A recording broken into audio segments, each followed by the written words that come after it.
Hi, I'm Brian. I'm Thomas. And I'm Lester. Together we are Three Guys, One Car. The documentary. You have seen how we travelled. There were ups, there were downs, Bodo. and there were things that went our way, So can we go now? Yeah, you can go now. and well, Wow. some things that didn't. Yeah, this guy. And here's what you need to do if you're embarking on the same conquest. For those of you who would like a quick recap, here's how we did it.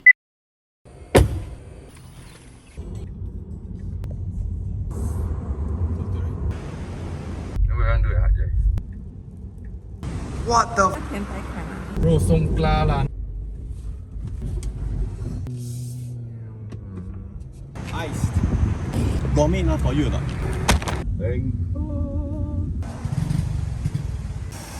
It's a rubbish eating butter. Oh, you want what? Go! Oh, careful. The reason we got to drive up is because we are getting the vehicle to BITEC, which stands for Bangkok International Trade and Exhibition Centre for Future Mobility Asia, or FMA 2022, to show that it's possible for an EV to traverse cross borders for such a journey. It's without a doubt that after we accomplish this feat, there will be more people that will attempt long distance journeys such as this and continue to push the boundaries and travel further in an electric vehicle. So I guess this documentary serves as somewhat of a stepping stone for aspiring drivers with no experience in cross-border and long-distance traveling to get some second-hand experience on how to do it, what mistakes to avoid, and whether or not their own planning is adequate or not.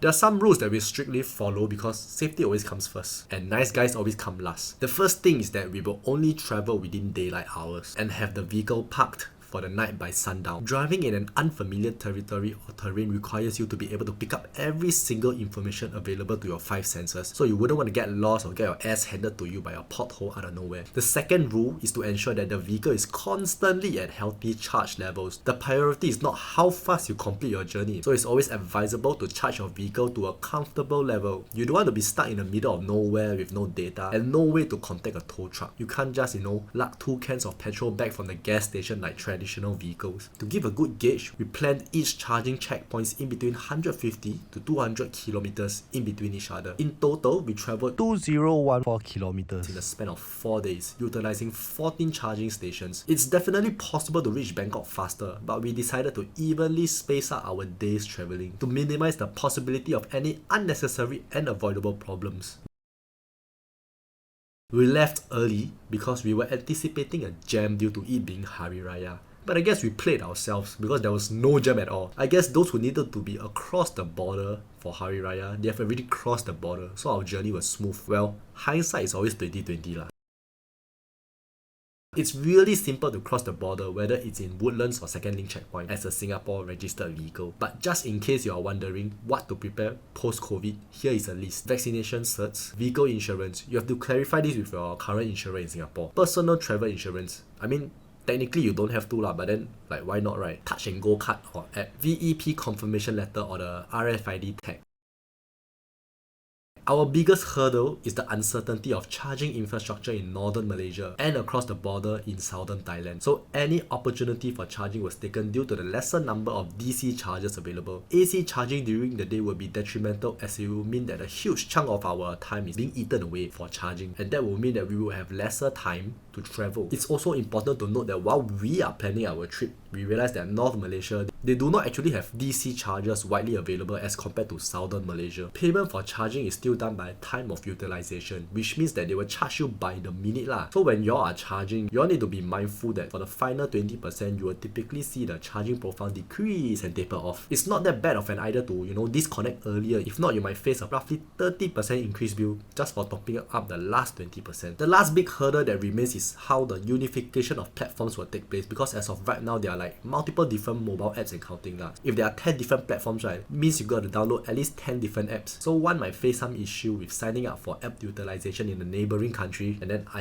this one see how lah. Maybe next time they will iron things out. It's always refreshing to drive in a different country because everybody in Singapore is always kanchiong and rushing for time. The roads were amazing to drive on, and we had a blast barreling down the highways, occasionally losing and having to give way to Myvis. The charging infrastructure from JB all the way to Penang was great. So if you ever want to drive up, you can do so with minimal planning and not worry about anything much. But after that onwards, north of Penang and above into Kedah, DC charges drop quite a bit, and that's where you have to do a little bit of planning. What to expect in the near future? From what we have seen and discussed with people in the industry, we can confirm plus chop expect further developments on charging infrastructures. In layman terms, right, it means that there will be more chargers installed on the route up and it will be more readily available in the coming months. No, wait, scratch that. Lower your expectations. In the coming years. More players are probably coming into the market as well. It's good lah, healthy competition.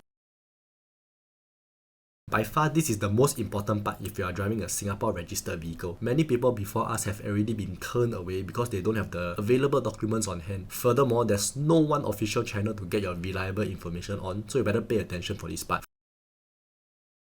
First things first is your passport. It has to be at least 6 months validity period, and then your driving license. Thirdly is your proof of ownership to make sure that you are not stealing this car to go and sell in Thailand lah. If it belongs to you, then you just show your proof of registration under owner. If it's owned by a company, then you just show your whatever yada yada yada boring stuff. Next, you need a LTA certified true copy of the vehicle log card. So this one, you need to make appointment with LTA and go down and get the stamp, and it's like $12. But $12 only lah, you kiaming meh? Next is your road tax validity. This one online can get liao, and your third party insurance. If you forget to get, don't worry. En route to the border, there will be some shops and offices available that can do it for you. Next is 2 copies of TM2 form. Actually, the form just asks you for vehicle details and number of packs. And then 2 copies of the TM3 form, which asks for your passenger list. And then the TM6 forms, which is, your typical arrival departure card. And finally, the customs declaration form for your vehicle. Don't forget that after you clear your customs, you need to go to the side of the building to declare your vehicle. They will request for the documentation above. But if you forget this, they will ask you to route back to do again. So it's better to just do it one time, once and for all. Basically, for items 6 to 9, you can approach one of the many shops before the border and they will provide services to fill in those forms. So you don't have to scramble and worry if administrative stuff is not your strong suit. The ride up to Thailand was also smooth. For starters, everybody's a lot more forgiving and patient. If you are a stupid idiot driver and you need to do not just a 3-point turn but a 5-point turn on a tight road, no issue, the Thais will just wait. Nobody will horn you, unlike Singapore. Only thing unforgiving in Thailand was the mud, especially on a white car.